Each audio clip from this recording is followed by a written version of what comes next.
De volta aqui pela TV Capital, agora 5 horas e 9 minutos, né? Encerrada a votação, pelo menos nos locais onde o fuso horário, né? O fuso horário onde Brasília tem como referência, né? Principalmente aqui em Goiânia. E o trabalho do pessoal do TRE já começou, de levar as urnas para o TRE, que serão depois transferida para o TSE. A previsão do TSE é que a partir das 8 horas da noite comece sim a liberar os primeiros números da eleição, que termina, né, pelo menos para senador em alguns estados, né, e até em algumas regiões termina hoje. Porém, tudo indica aí que teremos um segundo turno aqui em Goiás, também no governo federal e outros estados, né? Antes da gente dar continuidade a esse trabalho aqui, eu gostaria de fazer um agradecimento do fundo do coração, um agradecimento fraterno, um agradecimento de gratidão e de bênção, né? Eu gostaria de falar do nosso companheiro, o nosso mentor espiritual, a pessoa que se dedica a fazer o bem, Luiz Antônio de Paula, fundador da Luz da Vida. Ele é o presidente aqui da FUNSEC, estaria conosco aqui hoje, mas em função de outros problemas, né, infelizmente não pôde contribuir. É uma falta muito grande, insubstituível, mas a gente agradece do fundo do coração a possibilidade da gente poder estar aqui falando com as pessoas, com essa liberdade que ele nos dá, e principalmente de não esconder a verdade, porque o jornalista, ele tem um compromisso com a verdade, ele não tem compromisso com absolutamente nada e nem ninguém além da verdade. Somos formados para isso, trabalhamos nisso, e na hora de exercer a nossa profissão não podemos nos furtar da nossa obrigação de falar a verdade. É o que a gente começa agora comentando aí, o que até então não podíamos falar sobre essa eleição que aconteceu, que foi uma das piores da história do Brasil, né? Onde o desrespeito, a manipulação, a mentira, ela foi aí exacerbada, foi muito utilizada, inclusive uma campanha de destruição, não só do estado de Goiás, mas também do Brasil. A gente não entende o porquê disso, afinal de contas, a gente sempre fala que para que nós possamos construir, a gente tem que preservar. E nós não temos um Brasil arrasado, não temos um estado de Goiás arrasado. Podemos ter coisas que melhorem, mas não é tudo isso que foi vendido aí por partidos que muitos deles não tinham absolutamente nada mais a fazer do que se expor na televisão com o objetivo único de se fortalecer, ter mais pessoas, ter mais membros, porque todo mundo sabe que existe, apesar de muita gente falar, né? Temos queremos financiamento de campanha pública. É conversa fiada. Nós pagamos 35 centavos para cada parlamentar, e muitos partidos entraram nessa eleição, são 38, inconcebível para um país ter tantas ideologias diferentes. O fim dessa história é o poder pelo poder, ou então aumentar um pouco mais o caixa. Muitos partidos entraram nessa disputa sem nenhum projeto, sem qualificação, sem conhecimento, sem nada, e com o objetivo único e exclusivo de destruir. Destruir, aquela máxima da guerra, porque na guerra há confronto, né? Há destruição de territórios. E aí depois nós sempre somos vítimas, porque a reconstrução é cara e nós temos que pagar o preço dessa reconstrução. Então foi uma eleição, foi um dia fúnebre, o meu desabafo, porque eu me senti tolhido, extremamente incapacitado de exercer a minha profissão. É como se você tirasse instrumento cirúrgico de um médico, tirasse do advogado o direito de recorrer aos seus conhecimentos e se silenciar. Não existe uma censura maior do que a lei do silêncio. A gente sempre fala que no regime de exceção éramos iguais, tínhamos que pensar da mesma forma. a democracia ela veio para nos tornar diferentes, né? Nós não temos que pensar igual, nós podemos discordar. E da discordância nasce o debate, e o debate positivo constrói. Agora, o poder pelo poder, ele absolutamente ele não influencia em nada, não constrói nada e muito pelo contrário, né? Cria um rancor no ódio do eleitor, que muitas pessoas que nessa eleição tinham como objetivo destruir imagens, elas vão ter que estar juntas das pessoas que vão para um possível segundo turno.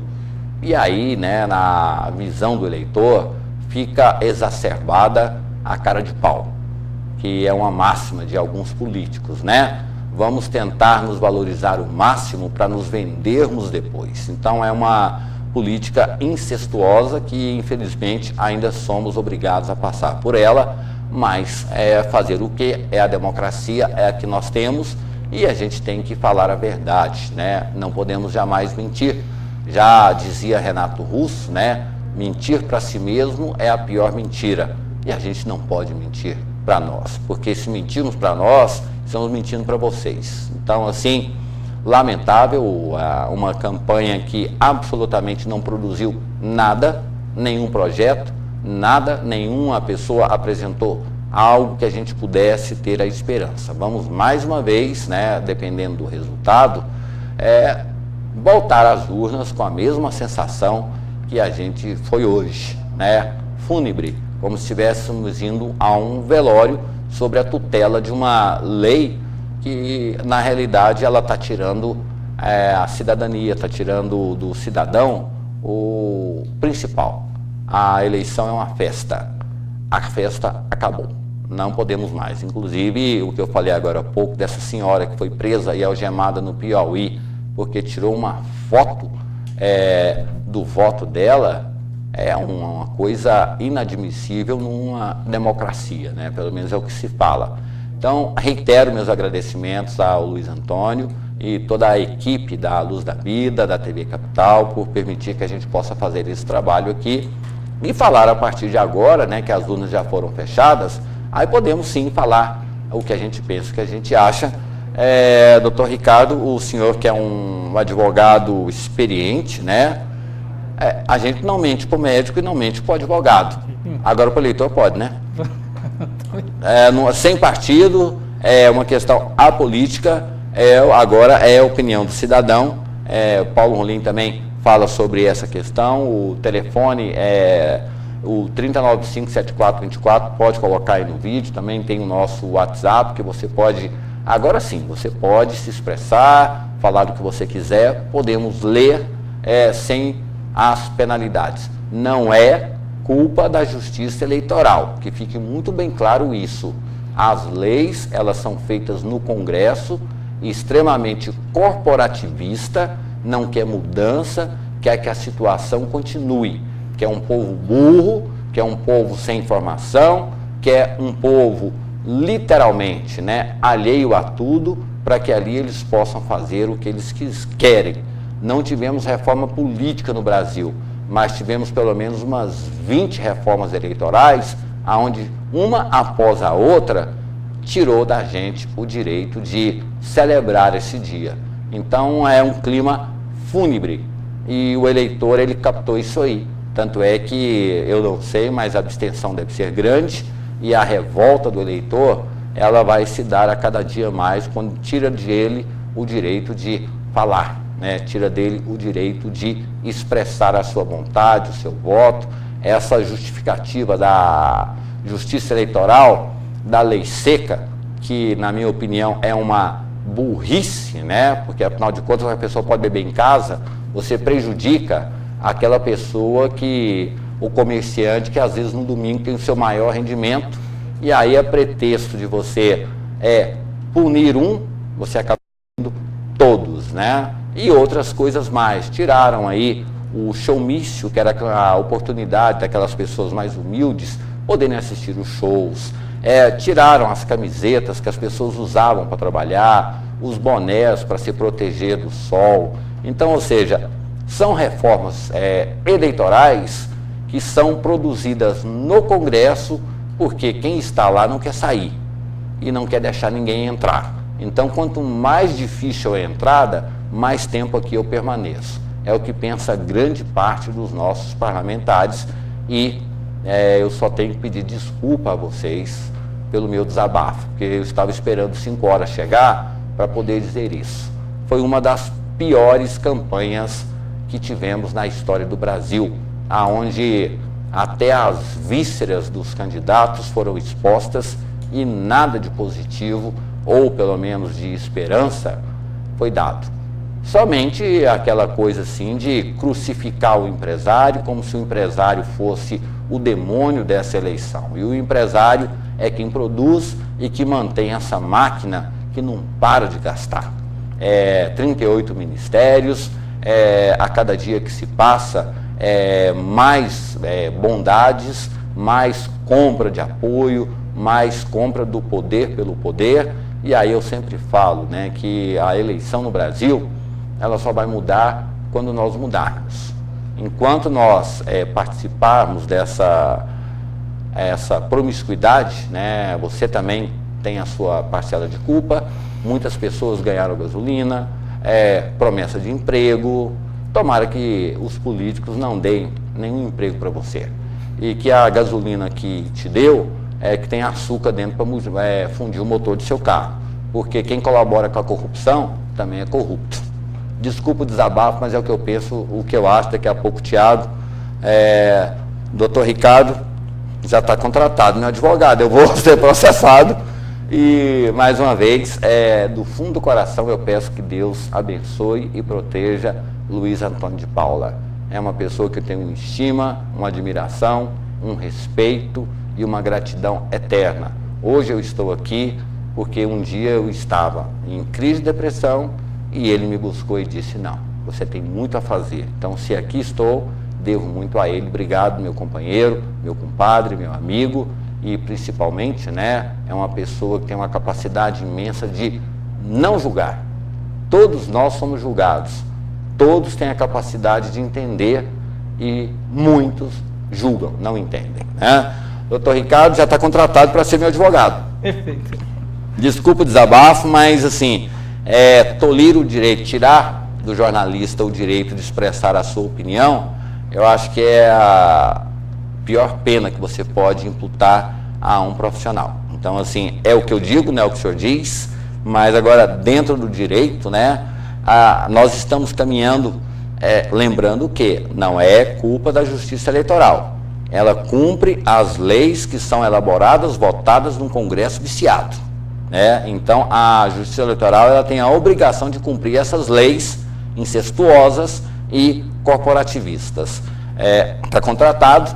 E aí é a opinião do senhor sobre as eleições que nós tivemos esse ano. André, o judiciário avançou muito nessa questão da censura, do jornalismo, da imprensa em geral. Sexta-feira agora, o ministro lá do STF negou o pedido da candidata Dilma em dar resposta à revista Veja sobre aquela reportagem sobre o que ocorreu lá na Petrobras, nessa última edição dele. Diga-se de passagem que a revista Veja, ela deveria ter a coerência de colocar um tucano na capa, porque é uma revista do PSDB, né? E ainda cometeu um crime hediondo. Colocou na última edição, colocou Aécio, solução, Marina, incerteza, e Dilma, desastre. Isso não é imprensa. Isso aí é repudiável. Realmente, André, eu estou acima dessa questão. O que eu estou analisando aqui é exatamente essa evolução do judiciário, em que não se pode mais, pelo menos o judiciário. Agora, é lógico que algum outro setor do executivo vai tentar fazer alguma coisa para impedir que a imprensa exerça o seu direito de informação. Que isso é uma das manifestações democráticas mais puras e mais original que existe. É nesse momento, nesse dia, que o eleitor mais precisa da gente. Exatamente. Então, isso não pode. Eu quis dizer isso. Não vou dentro momento algum, na questão partidária, política, não é isso. Eu estou dizendo o seguinte, que o judiciário está evitando qualquer tipo de censura, deixando bem claro que não cabe censura prévia, mas que aquele que for o responsável, ele vai ser, se for o caso, ele vai ser penalizado pelos excessos que ele cometeu. Mas no caso de um jornalismo, principalmente informativo, ele não pode de forma alguma, quanto o seu, por exemplo, não pode ser de forma alguma sofrer qualquer tipo de censura. Isso não pode, principalmente no momento eleitoral, que é fundamental para o exercício da democracia. É informar, o povo tem o direito de ser informado e informado bem sobre a realidade. Porque, como você disse, o político, ele não tem o direito de mentir, não. Você falou em termos jocoso, brincando, mas é o que o político pode mentir? Não, é evidente que não pode, né? Não, inclusive, fala-se sobre a Demóstenes foi cassado, várias pessoas foram cassadas por quebra de decoro, que é mentir, né? Demóstenes disse que não tinha ligação com Cachoeira e depois ficou provado que ele tinha. Então ele quebrou o decoro, ele mentiu e a partir daí começou aquele processo de cassação de Demóstenes, né? Pela mentira. Exatamente. A mentira é um dos elementos mais significativos e mais fortes na quebra do decoro, porque, enfim, faltar com a verdade, principalmente de uma autoridade máxima, como é um senador, é algo que não se deve permitir, não tolerar em hipótese alguma. Então, ele realmente feriu isso aí e sofreu as consequências danosas e não injustas. Porque realmente não se pode, uma autoridade dessa não se pode mentir. Agora, na questão do eleitorado, o André, realmente nós precisamos assim, de melhorar muito, e há um verdadeiro estelionato eleitoral que nós vimos aí. Promessas mirabolantes, promessas milagrosas que vão transformar, você dá a impressão que a terra vai se transformar num paraíso. Mas o governante eleito pode ser cassado por prometer e depois não cumprir? Deveria, mas infelizmente o nosso sistema não permite isso ainda.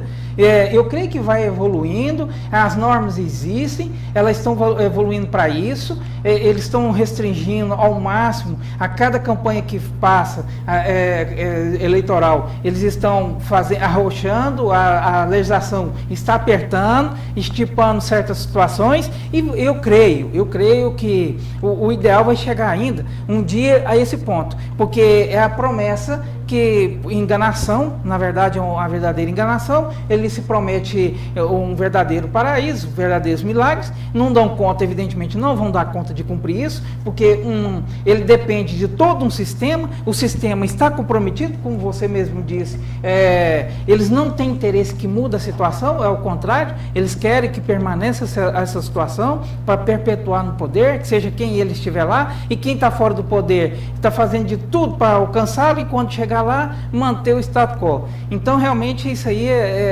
evolui. Eu creio que um dia nós chegaremos a isso. O candidato que prometeu e não cumpriu, ele vai ter que perder o mandato dele.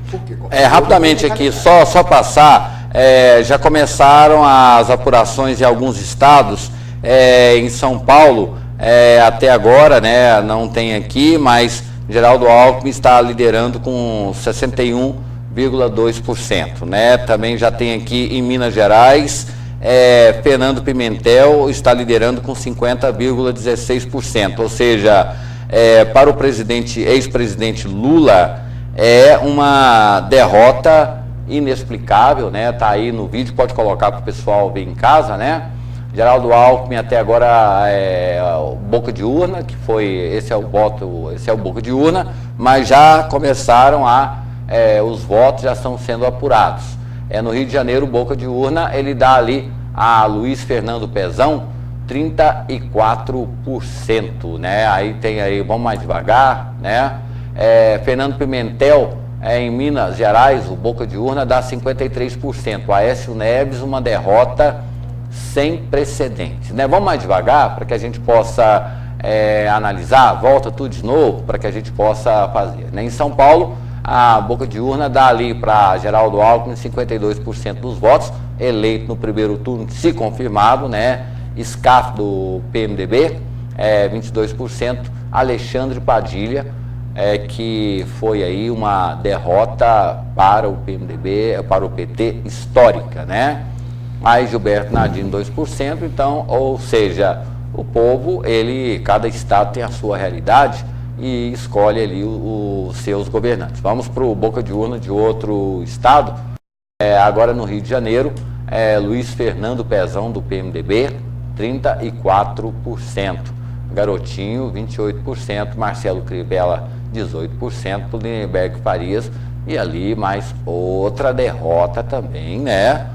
O PMDB provavelmente irá para o segundo turno, já desenha-se um segundo turno, e aí, né, uma derrota, Lindenberg Farias, que era a grande promessa, e aí acabou dando em nada. E nesse aspecto, né, o efeito Marina não tem absolutamente nenhuma participação nesse processo todo, porque Marina disse que não subiria lá no palanque, no Rio de Janeiro, e o candidato que no primeiro momento estava sendo apoiado ali pelo pessoal do PSD, não decolou, né? Vamos mais para frente, isso aí é boca de urna, do Ibope, tem mais alguma coisa aí para que a gente possa mostrar? Em Minas Gerais, Fernando Pimentel do PT, 53%, ou seja, o reduto eleitoral de Aécio Neves perdeu para Dilma. As coisas acontecem, né? Derrota fragorosa. Uma derrota até então que impensável. E o candidato apoiado por Aécio Neves ficou em terceiro lugar, ou seja, ficou em segundo lugar, que é o Pimenta da Beira, lembrando que isso aí é boca de urna ainda. Não, os resultados estão sendo processados, mas já é um indicativo aí de que todo mundo já sabia que Aécio Neves, né, esqueceu Minas Gerais e tentou voos fora, e muitos problemas aconteceram lá, e aí acabou resultando numa vitória do PT dentro do território do PSDB, e é um dos maiores colégios eleitorais do Brasil. Aí já temos boca de urna do Ibope, né? A gente tem aí a continuação, de que estado é esse? Distrito Federal. Brasília, né? Brasília. Rodenberg, João Praga, Guilherme Queiroz, Luiz Pimentel, Toninho e Percy Emarra, ou seja, o PSB, ele já tinha ali uma aliança feita anteriormente com Eduardo Campos, né? E a coisa continuou, lembrando que é boca de urna, não é resultado ainda oficial. Vamos passar para outro local, se tiver aí, Rio Grande do Sul, Tasso Genro, aí teremos, né? Agora, o que é complicado é que a filha de Tasso Genro, a Luciana Genro, ela é de outro partido e condena a velha política, né? As incoerências ou o antagonismo que a gente tem da política no Brasil. Ela está hoje no PSOL, defendendo aí contra os empresários, e ali dentro da casa dela será que o pai estava certo ou a filha estava certa? Né? Chama a atenção esses números do Rio Grande do Sul.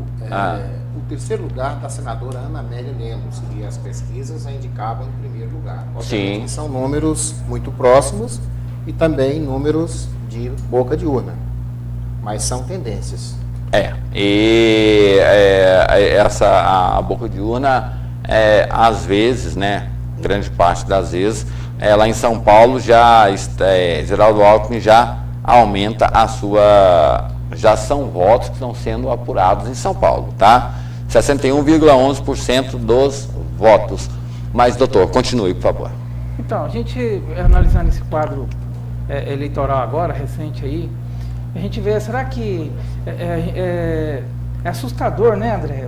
Por que uma pessoa militou durante tanto tempo num partido, aí de repente sai daquele partido, vai para outro, e no entanto, aí já começa a combater aquele partido do qual saiu, e que tem até familiares lá? O que ocorre, na verdade? Qual a análise que a gente faz? Isso faz com que o eleitor, ele fica meio perdido. Afinal de contas, aquela bandeira que ela definia estava tão errada assim, por que agora? Qual o motivo dela ter saído ali, justificar a sua saída e militar em outro partido tão diferente, com ideias tão diferentes? Eu vou dar um exemplo muito claro. Nós temos Jorge Bornhaus, talvez seja o mais radical, o mais esquerdista do Brasil. Ele saiu do DEM e entrou no PROAS, que é o partido que defende os trabalhadores. E está ele lá em um grande número de políticos radicais defendendo a causa do trabalhador. Então, assim, eu falo que isso é o partido do antagonismo, ou seja, qualquer um pode entrar, desde que ele tenha uma colaboração. Agora, a sua ideologia política, ela fica para depois. Só registrar rapidamente aqui. Fiquei 5 minutos esperando para votar. Todavia, é pelo motivo que estava com criança no colo. Mas tinham pessoas esperando havia mais de 2 horas. Isso porque eram 9 horas, né? Aí fala aqui, concordo com o seu desabafo, André. Parabéns pelo programa, acompanhei por todo dia. Abraços, Diogo. Diogo, fico muito feliz com o seu manifesto, né? E eu acho que agora é o momento que nós temos que falar. Rapaz, eu tinha até uma consideração por você, mas o seu desabafo é inoportuno, fraco e não mexeu em nada. Isso, que viva a democracia, né? Pergunte a democracia. Pelo menos você exerceu o seu direito de pensar e discordar. É discordando que a gente se entende. Obrigado pelo seu manifesto. Vamos continuar, né? Afinal de contas, nunca tive a presunção de ser dono da verdade. E Nelson Rodrigues dizia que toda unanimidade é burra. Eu não quero que todos pensem igual a mim, discordem, mas pensem, né? E não sejamos alienados. Vamos lá, continuando, mais resultados de boca de urna, né? Apesar de uma indefinição danada, no primeiro momento era proibida a divulgação de boca de urna. Você entra no site do TSE, está liberado boca de urna, lei seca num lado, lei seca no outro. Então, ou seja, uma série de incongruências, né? E também de paradoxos, né? André, o Brasil é um país continental. Isso, cada região tem as suas peculiaridades, cada cidade tem as suas peculiaridades. E por isso que a legislação eleitoral, ela transfere esse poder, por exemplo, da lei seca para os estados definir isso. Na verdade, eu também não concordo, porque será que é lógico que o cidadão, nesse momento ímpar de exercer sua plena cidadania, que é dar o seu voto, a sua colaboração, de certa forma, ele não pode ser tolhido de forma alguma. Mas é evidente que ele tem que estar só para cometer esse ato tão importante. E é simples, se alguém tiver com indícios de embriaguez, vetar o acesso a ele, é simplesmente isso, mas não generalizar e vedar o uso da bebida alcoólica, por exemplo. Então nós temos que se adequar. Agora, nós temos que ver a realidade de cada região, porque o Brasil é um país tremendo, um país extremamente continental e diversidade muito grande. Então nós temos que deixar isso para cada local decidir a forma que melhor lhe aprover. E tem a informação aqui, né, que já começa a apuração para presidente de alguns estados. O que chama a atenção é o número de abstenção, né, ainda continua alto. 19% das pessoas não votaram, ou seja, se abstiveram. E aí é o quê? É uma forma de protestar. Se abstém e aí, ou seja, não querem participar. Já tem um debate, André Marques e o doutor Ricardo Oliveira, a questão do voto obrigatório. Mas nunca foi obrigatório. Sim, mas de certa forma é obrigatório. Né? Agora, essa é uma polêmica que a gente um discurso. Coloca no vídeo aí, por gentileza, porque você vai acompanhar aqui em tempo real. Nós estamos com o site do TSE, também do TRE, pode colocar no vídeo aí, né? É o site oficial do TSE, onde será mostrado. Ainda não começou a apuração aqui no estado de Goiás, já para presidente da República, 5,7% já começa a ser apurado, porém os resultados ainda não foram divulgados. Assim que forem divulgados, passaremos para vocês aqui, fique tranquilo, na redação também todo o pessoal, espaço aberto para o pessoal que está aí no plantão, na área Vendelli. Agora sim vamos passar a informação, a notícia, e você vai acompanhar aqui passo a passo, minuto a minuto, voto a voto. Agora essa questão do voto facultativo, nós já temos no Brasil.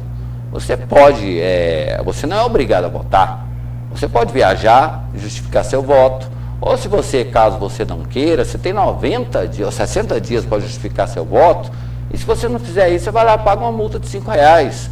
Então, ou seja, essa obrigatoriedade, ela está muito mais no nosso consciente ou inconsciente do que propriamente ninguém vai na sua casa, a polícia não vai na sua casa te pegar para votar. Você vai se quiser. Então, é uma forma de um voto facultativo, sendo que você abrir mão desse direito, você justifica ou paga uma multa de R$5 que vai para o fundo partidário. E aí o pessoal quer que ninguém vá votar, paga R$5, o dinheiro vai para os partidos. Mas assim, essa questão de dizer que voto obrigatório no Brasil, isso é conversa fiada, vota quem quer. Aí você vai lá e justifica, paga R$5 e está pronto, está apto, não precisa nem de dizer nada para ninguém, só pega a guia, vai lá, recolhe, entrega, você já está absolutamente em dia com a Justiça Eleitoral. Né, doutor? Isso mesmo. Você foi perfeito na colocação.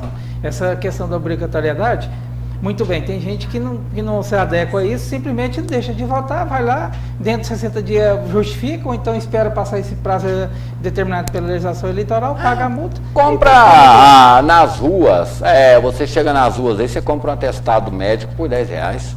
Chega lá e fala, estava doente nesse dia. Pronto, acabou. Vamos direto à redação, o Tiago Mendes, que está acompanhando toda a equipe agora, sim, esforço concentrado para levar para você toda a informação. Contato com o Padre Jesus Flores, contato com o Luiz Antônio, contato também com o presidente do PSDB, presidente do PMDB, contato aí com o pessoal das coordenações para saber como cada um está se comportando. Júnior do Friboi já disse que não é PMDBista, já disse que está fora desse processo, fez um desabafo que realmente depois nós vamos falar sobre esse assunto, mas ele não está disputando nada, então é uma figura inexpressiva nesse momento da política. Vamos direto à redação com o Tiago Mendes. Vamos lá.